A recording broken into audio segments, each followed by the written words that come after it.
Merci de nous rejoindre sur DIRTV. Mesdames et messieurs, voici les manchettes du journal. Suspension de la grève dans le secteur pétrolier suite aux négociations réussies avec le gouvernement. Et l'extension constatée du ravin de Guamouchi dans le 5e arrondissement Mongopoukou.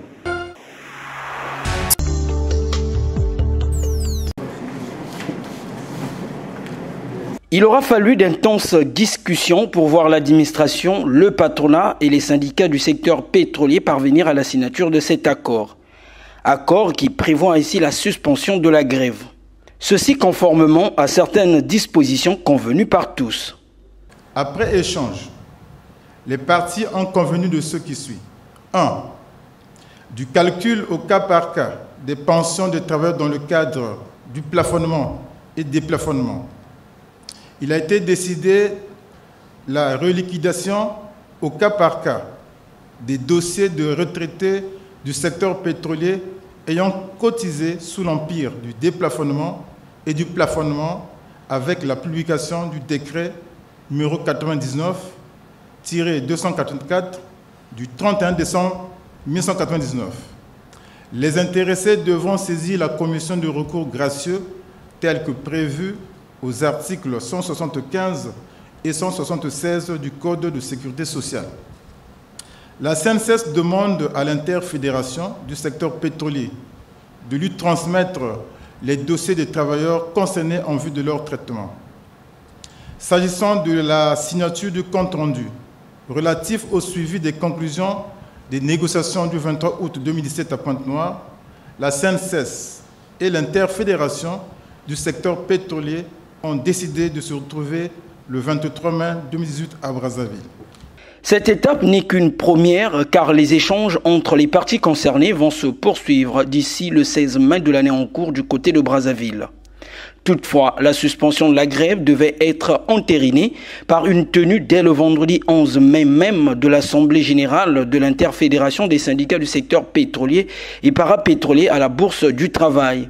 Une façon pour ces responsables syndicaux de rendre compte à leur base. Après des échanges fructueux et au regard du relevé de conclusion, les parties prenantes ont décidé de poursuivre les travaux à Brazzaville le 16 mai 2018. Eu égard à la résolution du point relatif à l'application de la convention collective des entreprises de services pétroliers, l'interfédération a décidé de convoquer une assemblée générale ce vendredi 11 mai 2018 à 12h30 à la Bourse du Travail de Pointe-Noire en vue de la suspension de la grève pour laisser place à la poursuite des négociations apaisées dans un climat de confiance mutuelle. Aucun travailleur ni syndicaliste ne sera sanctionné sous quelque forme que ce soit au sortir de la grève et de ces négociations. L'aboutissement de cette première ronde des négociations a ravi le ministre des Hydrocarbures. Jean-Marc Tister-Tikaya a pour l'occasion de louer le sens de responsabilité dont ont fait montre les participants à ces travaux. Je voudrais donc saisir simplement l'occasion qui m'est donnée pour féliciter encore une fois l'ensemble des acteurs, partenaires sociaux, syndicalistes, pour leur sens de responsabilité, mais aussi la partie patronale que je remercie et félicite au passage pour ces avancées, et bien entendu l'administration qui est représentée par ceux qui sont juste derrière moi. Donc simplement toutes nos félicitations. Il ne s'agit pas ici, comme a su le dire tout à l'heure l'intervenant, de clôturer ces travaux. Non, c'est une suspension, puisqu'il y a un certain nombre de points qui vont être négociés vendredi 16 à Brazzaville. Et donc, je forme simplement le vœu que vendredi, nous continuons donc ces échanges dans le même climat, le même esprit de responsabilité qui a prévalu aujourd'hui. Ici est de rappeler que ces négociations se sont tenues du 8 au 9 mai 2018 dans un hôtel de la ville Océane. vous félicite pour ces avancées. Les heureux récipiendaires, soyez les bienvenus. Merci. Que le protocole installe nos invités. Ils sont plus d'une trentaine, agents du groupe SNPC évoluant à Pointe-Noire, à avoir été honorés par l'autorité suprême du pays, Denis Sassou Nguesso, en sa qualité de grand maître des ordres nationaux. À titre illustratif, un échantillon représentatif d'une dizaine d'agents ont reçu leur médaille des mains du chancelier national mercredi 9 mai 2018 au foyer Coraf au cours d'une cérémonie qui se voulait festive. Les médailles décernées vont dans l'ordre du mérite congolais à la médaille d'honneur. Ce qui naturellement a eu de l'effet tant sur les récipiendaires que sur les responsables de l'entreprise, dont un, celui patronnant la cérémonie, qui a eu les mots justes à l'ensemble du personnel. À certains agents du groupe SNPC. Faisant suite à cette adresse, la photo de famille a laissé place à la satisfaction, celle de certains récipiendaires qui ont accepté de s'exprimer. Que la SNPC organise ce type de décoration. Distinction intervenant dans le cadre du 20e anniversaire de la création de la Société nationale des pétroles du Congo, l'occasion était aussi à la fête.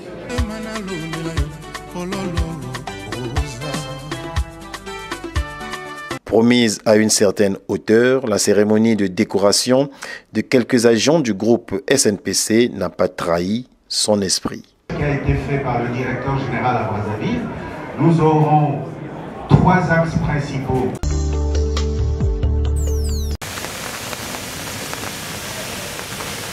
Un ravin dit de Ngwambouchi, prenant son pied d'irruption au nord-ouest de l'arrondissement numéro 5 Mongo-Poukou, s'étend à une vitesse tentaculaire, angoissant et apeurant au quotidien l'espoir de vivre des populations habitant aux abords de ce monstre terrestre froid.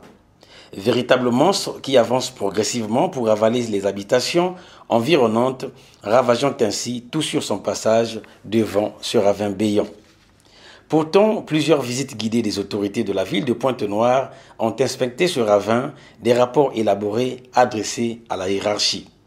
Le mal est toujours présent et près d'une décennie et demie, le quartier Ngwambouchi, ses habitants n'ont aucune solution d'accompagnement capable d'arrêter la progression de cette érosion. Une érosion occasionnée par les eaux sortant du collecteur drainant les eaux du lac dit chinois débouchant sur la nationale numéro 1.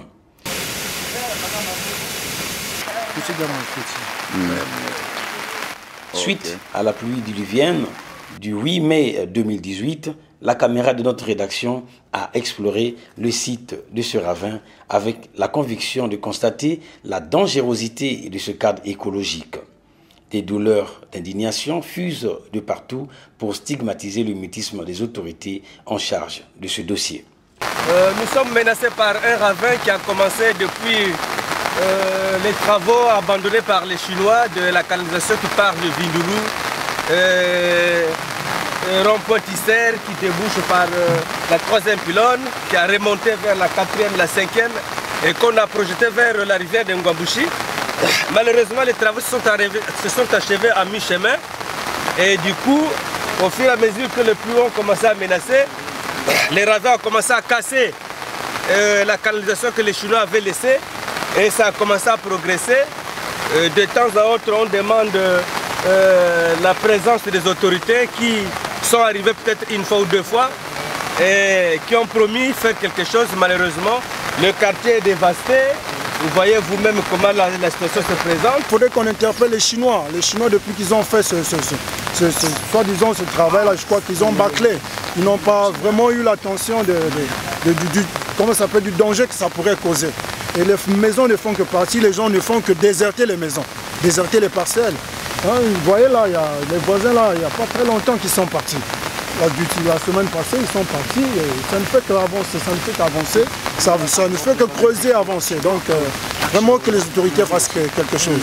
Tant de fois, depuis belle lurette, on nous a toujours promis qu'on va venir, Mais s'ils ne viennent pas, le peuple ayant l'idée que nous sommes abandonnés, ils ont promis même à M. le maire, ça, ils sont au courant de ça. Ils sont au courant. Ils ont promis d'aller fermer là où on avait commencé. le caniveau en question. Parce qu'avant le caniveau, l'eau partait où? Les eaux là, les tonnes et les tonnes qui tombaient là, ça partait où? Et maintenant qu'il y a de caniveau, on va favoriser ceux qui sont devant au détriment de ceux qui sont derrière. Où en avez-vous déjà vu? Dans quel pays du monde entier où un caniveau peut être abandonné en mi-chemin? On sait que là-bas il y a des maisons. Il y a même des maisons à étages qui sont tombées. De l'autre côté de André Jacques. Ça, c'est maintenant le premier caniveau. Chez nous ici, il y a plusieurs maisons qui ont commencé à tomber. Maintenant, nous nous posons des questions. Est-ce que ce problème-là, le président de la République est au courant de notre situation de Ngwambushi? Ou bien on parle seulement des ravins en général? Parce qu'il y a aussi des ravins naturels. Mais chez nous, ça a été provoqué par les grands travaux. L'action de ce monstre terrestre pose le réel problème de gestion des ravins et érosion dans la ville de Pointe-Noire, notamment au quartier Ngwambushi 418 et à Tchali 1, où les populations sont perplexes à l'approche d'une pluie diluvienne.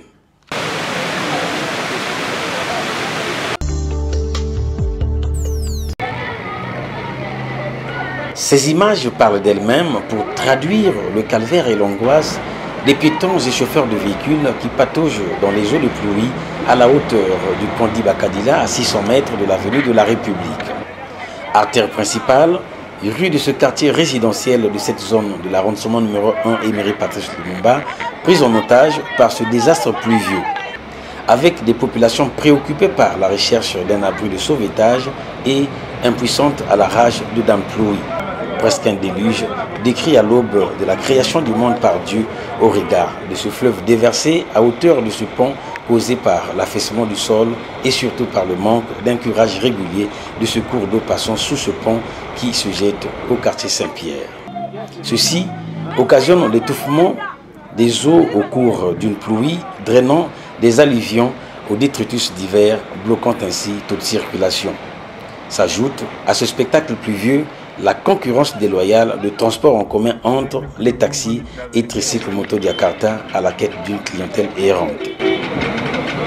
Un état pluvieux constaté le 8 mai 2018 dans toute la ville qui fait rebondir l'épineux problème d'un nouveau plan directeur de la ville de Pointe-Noire afin d'arrêter les inondations récurrentes des avenues et quartiers laissant en détresse les populations abandonnées souvent à leur triste sort. Regardez façon ville Pointe-Noire. Pays qui n'a pas qu'un bon tal, façon ville qui partout. En tout cas, c'est vraiment une honte. Les autorités doivent améliorer les routes de la ville. Les eaux de ce pont prouvent que l'on ne fait rien pour les populations. Chose inadmissible, dans les villes du XXIe siècle, les autorités doivent également tirer les leçons du message donné par les pluies diluviennes qui s'abattent sur la ville de Pointe-Noire ces temps-ci.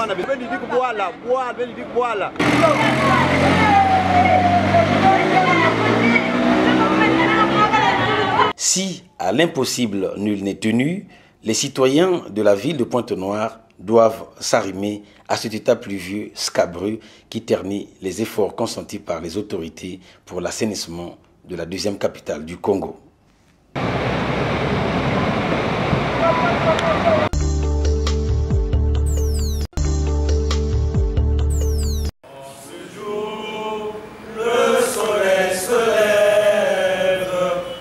Le drapeau national et l'hymne national, deux symboles cardinaux marquant l'identité d'une nation. Lundi 7 mai dernier, Ghislain Rodrigue Ngimbi Makosso, président du conseil municipal et maire de la ville de Dolezi, a officié cette cérémonie de levée des couleurs à l'hôtel de ville de la localité déjà citée. Ce, en présence des agents municipaux, mais aussi des chefs de quartier.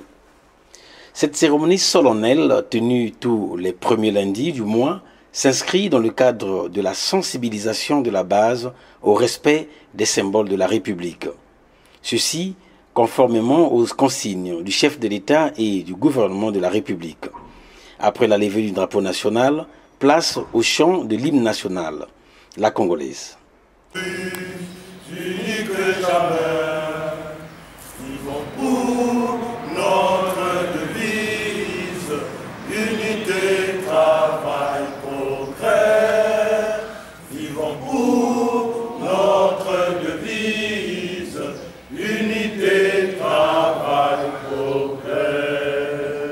Au sortir de l'activité, Le premier citoyen de la ville de Dolisie appelle au respect de la déontologie du travail. Ce que nous on attend de vous, c'est le dévouement dans le travail. Vous devez véritablement vous engager. Le travail commence à 7 heures, en réalité 7 heures. Et croyez-moi, je ferai des visites inopinées dans vos services. Gare à celui qui se fera prendre. Il faut être exemplaire. Il faut être au poste. Faites preuve d'imagination, d'un savoir-faire. Faites tout ce que vous pouvez faire pour que votre service soit bien tenu. Ayez le respect de la hiérarchie. Vous êtes placé sous l'autorité des chefs des services qui sont là avant vous. Sous ces chefs de service, ou à la tête de ces chefs de service, il y a les directeurs qui sont là. Respectez la déontologie du travail. Cette initiative républicaine est à saluer et demeure l'exemple à suivre dans chaque entité étatique. Le même jour, le maire de la ville de Dolisie a fait une bonne annonce aux agents, celle relative au paiement des salaires. Pour la ville de Dolisie, le prochain rendez-vous est pris pour le vendredi 1er juin 2018. Travail, progrès. La devise du Congo. Unité, travail, progrès. La devise du Congo. Unité, travail, progrès. Pour nos applaudissements, s'il vous plaît.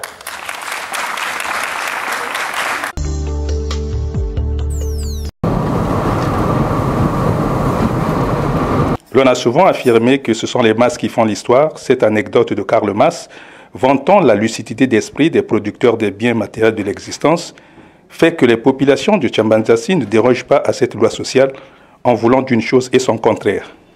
Car il y a une décennie et demie que s'est construit le marché moderne de Tchambanzassi, de l'alliance des populations ayant suscité l'orgueil des autorités municipales de l'époque de la ville de Pointe-Noire de réaliser cet édifice domanial, que l'on a cru satisfaire les attentes d'urgence de ces populations disséminées dans les quartiers de cette communauté urbaine de moyen exercice. Un marché construit, inauguré, fonctionnel à ses débuts et actuellement abandonné aux hautes herbes sont une initiative d'une opération de salubrité.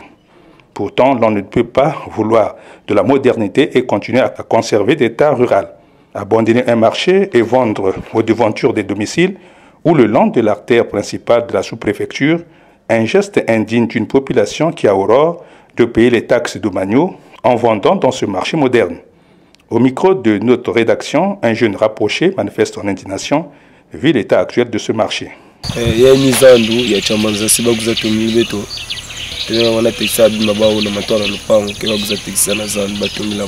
Nous sommes indignés que ce marché soit dans l'herbe, ça nous fait très mal. Les vendeurs ont abandonné ce marché pour vendre chez eux.